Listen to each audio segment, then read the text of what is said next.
Well, you normally turn around and you pull up by the feeder and back up? You turn around anywhere. Or you feel pretty smooth? Yeah. You just turn right here. Find a hidden stump or something. Right out here.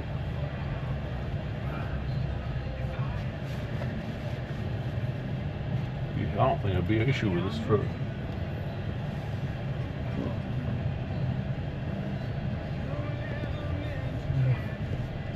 You might get over it, but finding a stump you didn't know was there's not fun in any truck. I found found a big anthill on a 3-wheeler. That's not fun either. Yeah.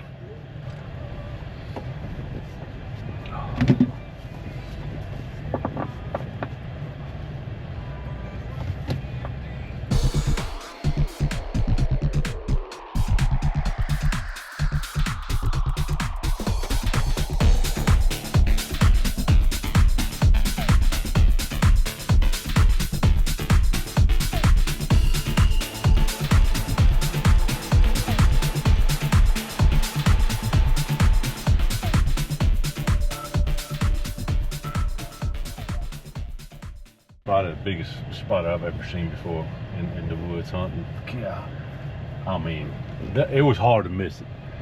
I have never seen a spider that big. That thing was ginormous.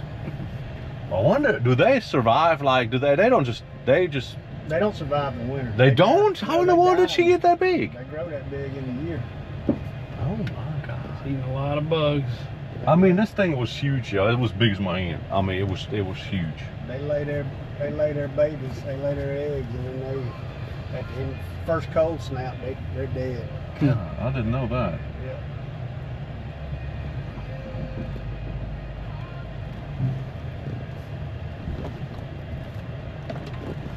And the baby survived, the egg survived the winter and then hatch in the spring. Mm-hmm.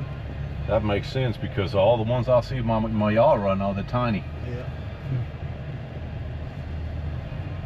But I have never seen this many before, so that kind of concerns me.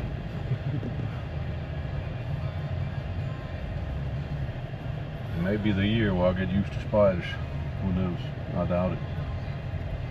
When are the new deer born? Is it earlier, a little bit early, like late spring, or is it? They already. No, they hadn't already. It's, I don't think. Late August, early September. I saw some little itty bitty ones the other day. Well, that's what I was wondering. Jeff Troop, that's in our group, when he walked up to the training center when he came back. If you're talking about y'all's Georgia deer, now they rut earlier. Oh yeah, that's right. That's right. We start rut in December. Yeah. So it's going to be a couple months difference. Yeah. And this was, I mean, it was just a little, little spotted fawn, just tiny. Yep. And it was basically just like laying in a puddle. I mean, it wasn't just a mud puddle, but it wasn't a very big puddle, but it was big enough. Like it was kind of laid down, I guess, getting cool because it's so hot. Yeah. And he thought it might have been hurt or something. He walked over there and it jumped out of that puddle and went and hid. Yeah, they'll do that. If you're on a tractor or something, bush hogging, you got to watch out for it in September because they'll lay there and let you run right over. That sucks. Yeah, that happens a lot. Yeah, so it climbed out of that puddle, went over into the grass and laid down and hid from him right there.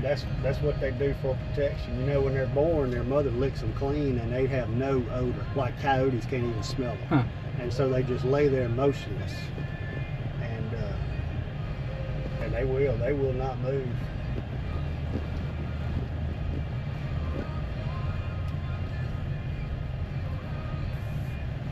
Yeah, but here they have them at about the end of August.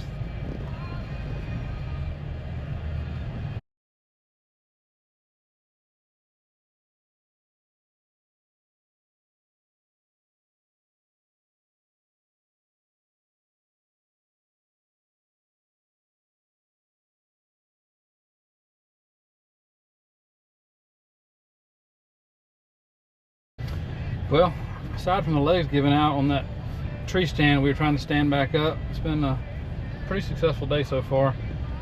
That stand fell over in some strong winds we had a while back, and it's a really, really heavy stand, and we just didn't really have a good way to lift it evenly and high enough. Our pulley system was kind of low, the angle. We couldn't get high enough up in that tree to take all the weight off those legs, and it found the weak spot, and so it twisted the front legs pretty much off. We had to remove the rest of them, and then we stood it up. I did not get any drone shots of the The second part, it went basically the same way, except there's no legs on it, so it just, you know, we've had the tractor on the other side, pulleys on the front side, and stood it up. And we'll make some repairs to the parts that broke when it fell over originally, and then the lower boards that twisted off just a second ago. Just getting some initial stuff, starting to get initial stuff ready for the fall when deer season starts.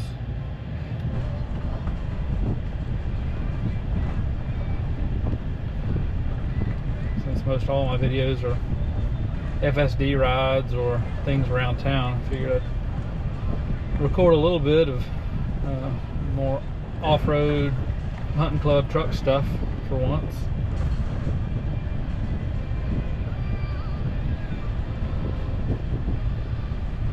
I've got a 12-foot trailer behind it right now that we brought the one of his zero-turn mowers up to cut around the cabin, and it pulled it fine. I did notice, I looked at the last couple drives from my house to here, and it's about a 45-minute to an hour drive depending on traffic, and it uses roughly 15 to 18% of the battery on one way with no trailer. So with the trailer and a 1,000-pound mower and a ladder and some other stuff on it, it looked like it used right about 20-21%. So really not too much worse. On days that I've gone faster, really pushing it, and about running late, had to get up here kind of quick and ran faster, it was closer to about 20%. Today I was going a little bit slower because of the trailer, so that helped me a little bit with wind resistance. So, but all in all, not too bad.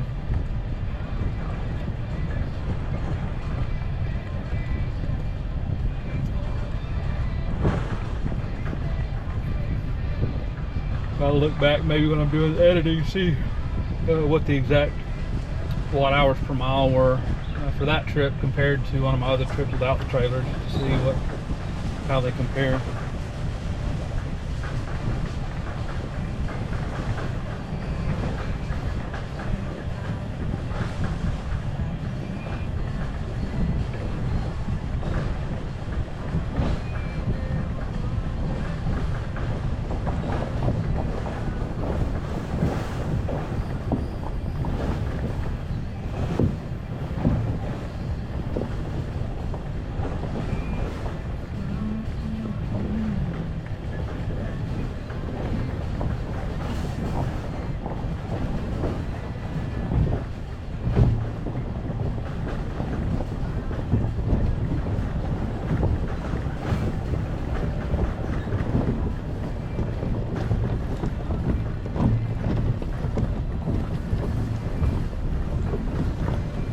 Big old rocks on this hill.